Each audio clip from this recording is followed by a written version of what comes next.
وعلى آلك وأصحابك يا نور الله.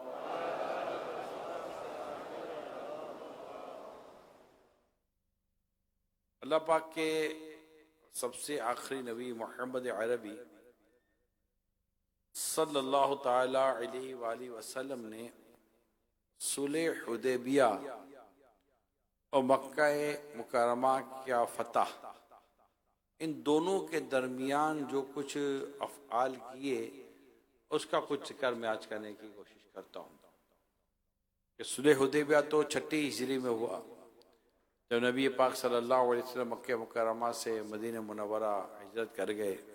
آپ کے ساتھ صدیق اکبر تھے رضی اللہ تعالیٰ عنہ، اور وہاں سے پھر 6 سال آپ ہجرت کر کے مکہ پاک آئے کہ وہاں عمرہ کر لیں.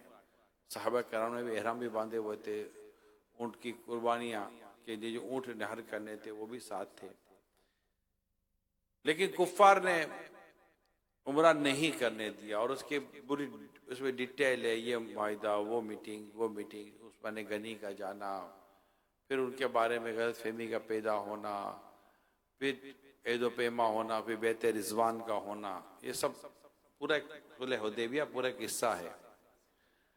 لیکن اس کے اینڈ میں ایک ایگریمنٹ طے ہوا، اور اس ایگریمنٹ میں جو بیسیکلی جو چیز تھی وہ مسلمانوں کا کمزور پہلو تھا، جو کسی کی بھی وہ کہہ دے گا کمزور پہلو ہے. لیکن نبی پاک صلی اللہ علیہ وسلم اپنے نور نبوت سے اس تعلیم کیفیت کو جانتے تھے. خیر، آپ نے صلح حدیبیہ کا معاملہ کر لیا، اور فائنل یہ ہوا کہ اس معاہدے کے تحت اب 2 سال تک امن رہے گا. 2 سال تک امن رہے گا، کسی کے ساتھ کچھ بھی جنگ جدال یہ سب کچھ بھی نہیں ہوگا.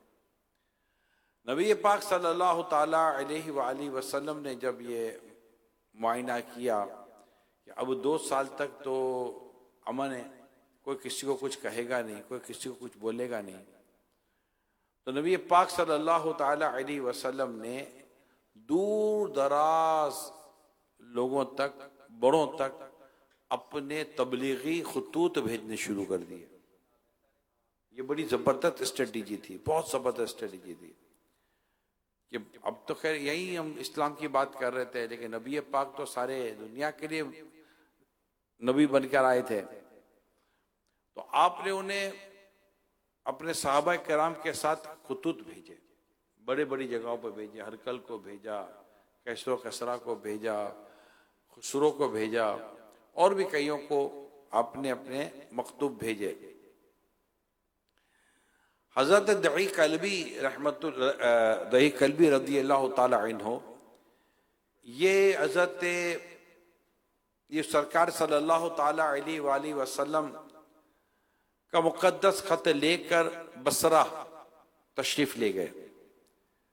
وہاں کا قیصر روم، یہ گورنر شام حارث غسانی کو جب یہ دیا تو اس نے اس نامہ مبارک، یعنی خط آقا کا جو خط مبارک تھا، کو بیت المقدس بھیج دیا. کیونکہ قیصر روم ہرقل اس کو کہتے تھے، ان دنوں بیت المقدس میں دورے پر آیا ہوا تھا. قیصر کو جب یہ مبارک خط کا پتہ چلا تو اس سے قریش کو کوئی آدمی ملے تو اس کو ہمارے دربار میں حاضر کرو کہ بھئی یہ خط آیا ہے، قریشی ہیں، تو کوئی قریش کا بندہ لے آؤ میرے پاس. قیصر کے حکام نے تلاش کیا تو اتفاق سے ابو سفیان اور عرب کے کچھ دوسرے لوگ جو تجارت کے لیے آئے تھے وہ مل گئے. یہ سب لوگ قیصر کے دربار میں لائے گئے.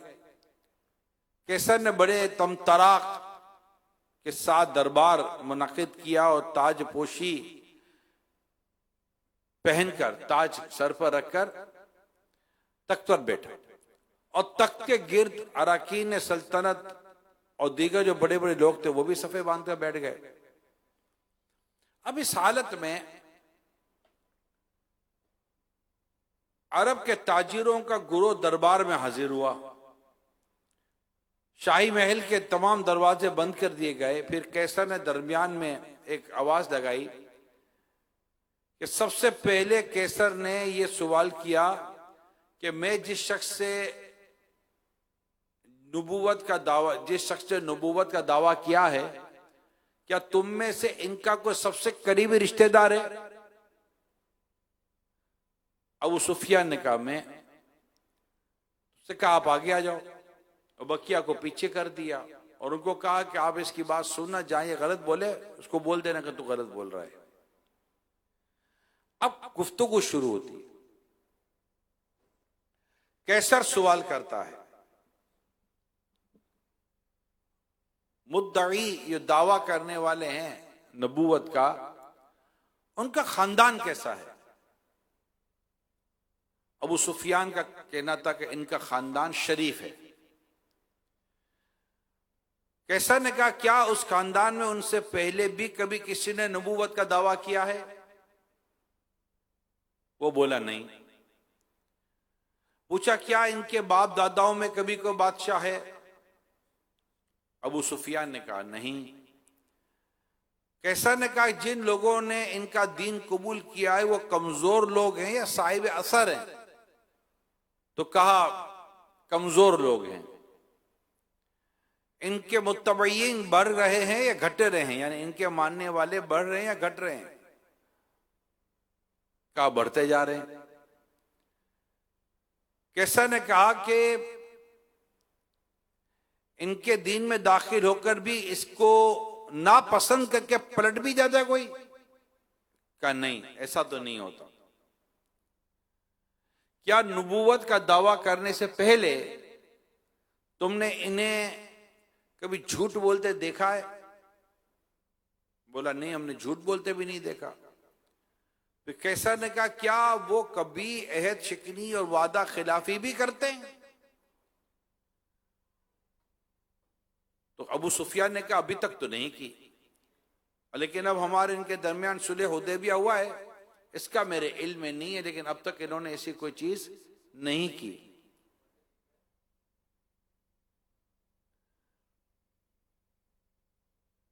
کیا کبھی تم لوگوں نے ان سے جنگیں کی ہیں؟ کہاں جنگیں کی ہیں۔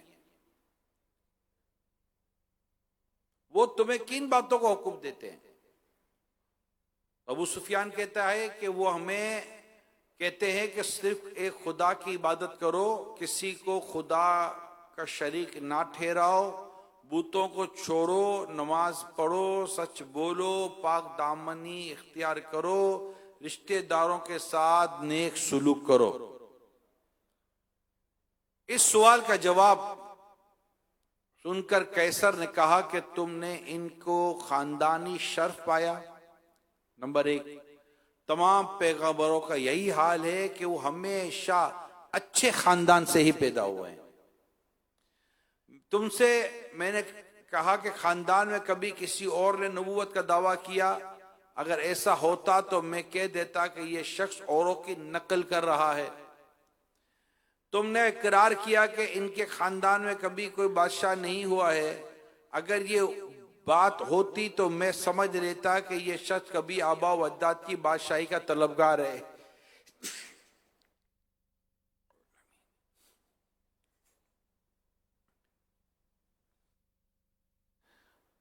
تم مانتے ہو کہ نبوت کا دعویٰ کرنے سے پہلے وہ کوئی جھوٹ نہیں بولتے تھے؟ جو شخص انسانوں سے جھوٹ نہیں بولتا، بھلا وہ اپنے رب سے کیوں جھوٹ بولے گا؟ تم کہتے ہو کمزور لوگوں نے ان کے دین کو قبول کیا، تو سن لو ہمیشہ ابتدا میں پیغمبروں کے متبعین مفلس و کمزور ہی ہوتے رہے ہیں۔ تم نے یہ بھی تسلیم کیا ہے کہ ان کی پیروی کرنے والے بڑھتے ہی جا رہے ہیں۔ تو ایمان کا معاملہ ہمیشہ ایسا ہی رہتا ہے کہ اس کے ماننے والوں کی ہمیشہ ترقی ہوتی چلی جاتی ہے۔ تم کو یہ تسلیم ہے کہ کون ان کے دین پر سے پھر کے مرتد نہیں ہو رہا، تو تمہیں معلوم ہونا چاہیے کہ ایمان کی سچی، ایمان کی شان ایسی ہی ہوا کرتی ہے کہ جب اس کی لذت کسی کے دل میں گھر کر جاتی ہے تو پھر وہ کبھی بھی نہیں نکل سکتی۔ تو رسولوں کا یہی حال ہوتا ہے کہ وہ کوئی دغا فریب کا کام نہیں کرتے۔ تم نے ہمیشہ بتایا کہ وہ خدا کے واحد عبادت، شرک سے پرہیز، بت پرستی سے ممانعت اور پاک دامنی صلہ رحمی کا حکم دیتے ہیں۔ تو سن لو کہ تم نے جو کچھ کہا ہے اگر یہ صحیح ہے تو وہ عن قریب اس جگہ کے مالک ہو جائیں گے۔ مگر میرا یہ گمان نہیں تھا کہ وہ رسول تم عربوں میں سے ہوگا۔ اگر میں یہ جان لیتا کہ میں ان کی بارگاہ میں پہنچ سکوں گا تو میں تکلیف اٹھا کر وہاں تک پہنچ جاتا، اور اگر میں ان کے پاس ہوتا تو میں ان کا پاؤں دھو کر پیتا۔ قیصر نے اپنی تقریر کے بعد حکم دیا کہ رسول اکرم صلی اللہ علیہ وسلم کے نام پر خط پڑھ کر سنایا جائے۔ نامہ مبارک کی عبارت کیا ہے؟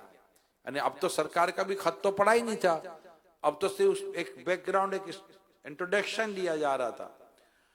اب نبی پاک صلی اللہ تعالی علیہ وآلہ وسلم کا خط جو بیان کیا گیا، لکھتے شروع کرتا ہوں میں خدا کے نام سے جو بڑا مہربان نہایت رحم والا ہے۔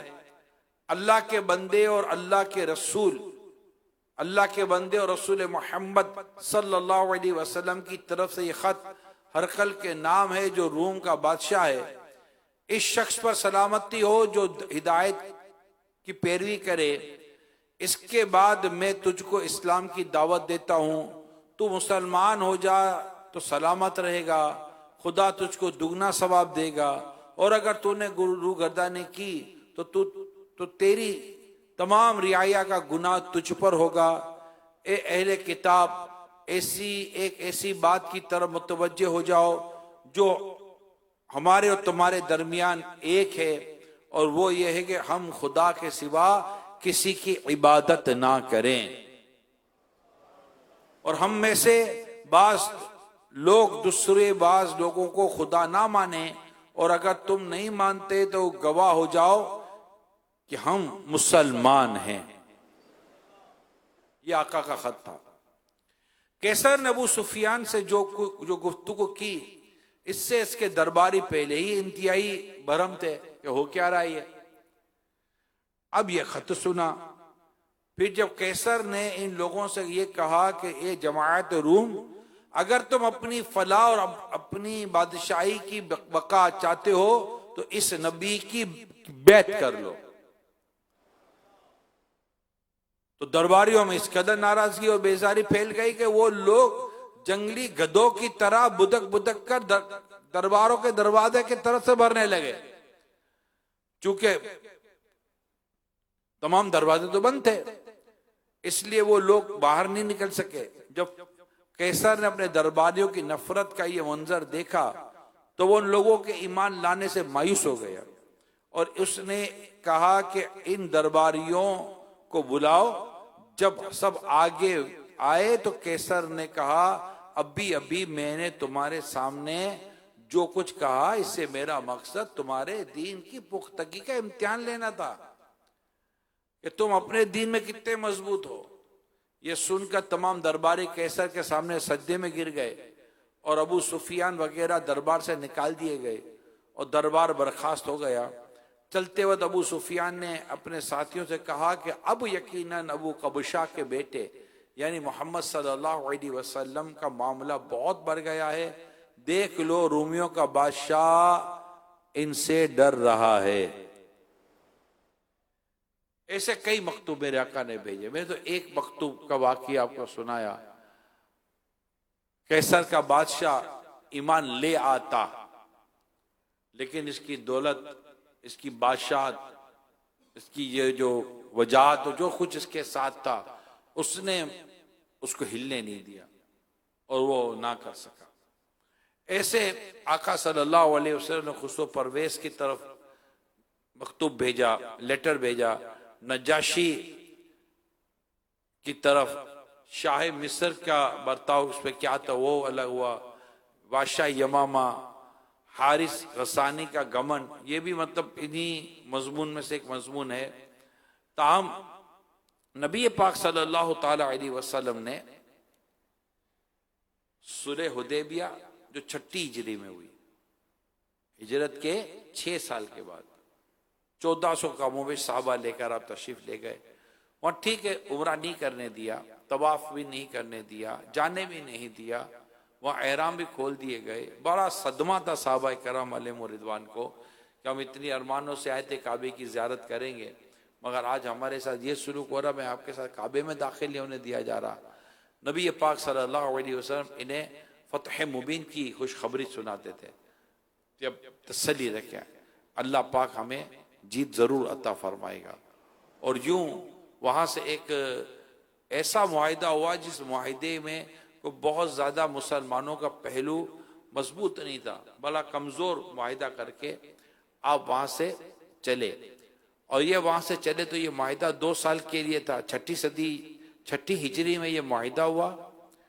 2 سال کے اندر اندر نبی پاک صلی اللہ علیہ وسلم نے عرب دنیا اور خطے خطے میں مکتوب اور اپنے قاصد بھیج دیے. رکاوٹ تو تھی نہیں، 2 سال تو کچھ بھی نہیں ہوگا، بھیجے. اب اس طرح یہ بیچتے بیچتے بیچتے بیچتے بیچتے بیچتے 10 ہجری ہو گئی، اور بہت سارے ممالک کے لوگ اسلام قبول کرنے لگے. بادشاہ ایک گیدرنگ جمع ہو گئی. اور اس کے بعد 20 سنہ ہجری کو نبی پاک 8 سنہ ہجری کو نبی پاک صلی اللہ تعالی علیہ وآلہ وسلم نے 10,000 صحابہ کرام علیہم رضوان کے ساتھ مکہ مکرمہ فتح کرنے کا ارادہ فرمایا. اور پھر ماشاءاللہ یہ مکہ فتح ہوا. یعنی یہ وہیں سے چل رہا ہے. صلح حدیبیہ سے معاملہ چلا، پھر یہ اتنے عرصے تک یہ مکتوب کا سلسلہ معاملہ چلتا رہا. اور پھر معاہدہ بھی چونکہ ان کی طرف سے ٹوٹا تھا تو معاہدہ تو تھا ہی نہیں، تو اب معاہدہ ختم ہو چکا تھا. تو اب صرف اور صرف مسلمانوں نے اب مکہ پاک کو فتح کرنا تھا. اور الحمدللہ یہ 8 سنہ ہجری کو یہ عظیم واقعہ پیش آیا اور مکہ مکرمہ کی طرف الحمدللہ قافلہ چل پڑا. 8 سنہ ہجری 630 سنہ عیسوی، یہ یاد رکھ لیجئے گا. پیارے آقا صلی اللہ علیہ وسلم نے اس تاریخ سے 8 سال قبل انتہائی رنجیدگی کے عالم میں ایک بار اپنے یار غار کو ساتھ لے کر رات کی تاریکی میں مکے سے ہجرت فرما کر اپنے وطن عزیز کو خیر آباد کہہ دیا تھا. اور مکے سے نکلتے وقت خدا کے مقدس گھر کعبے پر ایک حسرت بھری نگاہ ڈال کر فرمایا تھا، مدینہ روانہ ہوئے تھے کہ اے مکہ، خدا کی قسم میں تیرے میری نگاہ مجھ محبت میں تمام دنیا کے شیروں سے زیادہ پیارا ہے. اگر میری قوم مجھے نہ نکالتی تو میں ہرگز تجھے نہ چھوڑتا. اور بھی کئی ایسے جذبات تھے کہ نبی پاک صلی اللہ علیہ وسلم مکہ مکرمہ سے مدینہ منورہ آپ نے ہجرت فرمائی اور وہاں کا ایک پورا ایک ماحول بنا. الحمدللہ جوگ در جوگ اسلام کے لوگ قریب آتے گئے، مکتوبات کے ذریعے قریب آتے گئے اور ایک اچھا خاصا قافلہ تیار ہو گیا. اس کے بعد 8 سنہ ہجری کو صحابہ کرام علیہم رضوان کا ایک زبردست لشکر نبی پاک صلی اللہ علیہ وسلم کے ساتھ مکہ فتح کرنے پہنچا. اور الحمدللہ مکہ فتح ہو گیا، مکے کو فتح کر لیا.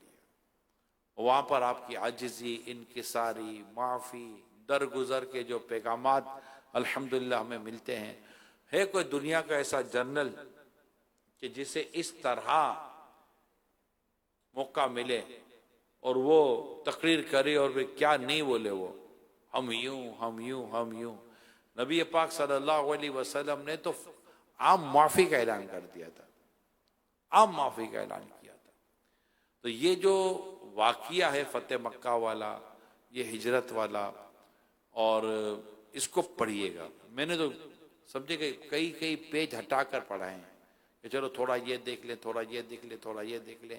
ایک کانسیپٹ ہو جائے کہ فتح مکہ سے پہلے ایسا کیا ہوا تھا اور پھر فتح مکہ جب ہو گیا اس وقت جو کفار تھے ان میں سے کچھ تو مسلمان ہو گئے اور کچھ کا ابھی بھی معاملہ چل رہا تھا، پھر ان کو کیسے ہینڈل کیا گیا، انشاءاللہ تعالی یہ سب آپ کو ملے گا۔ سیرت مصطفیٰ کتاب ہے مکتوبۃ المدینہ کی، اس کو لیں، اس کو پڑھیں تو انشاءاللہ تعالی کم وقت میں سرکار صلی اللہ علیہ وسلم کی سیرت کی بہترین باتیں آپ کو پتہ چلیں گی۔ اللہ پاک عمل کرنے کی توفیق عطا فرمائے، آمین بجاہ النبی الامین صلی اللہ تعالی علیہ وسلم۔ صلو علی الحبیب۔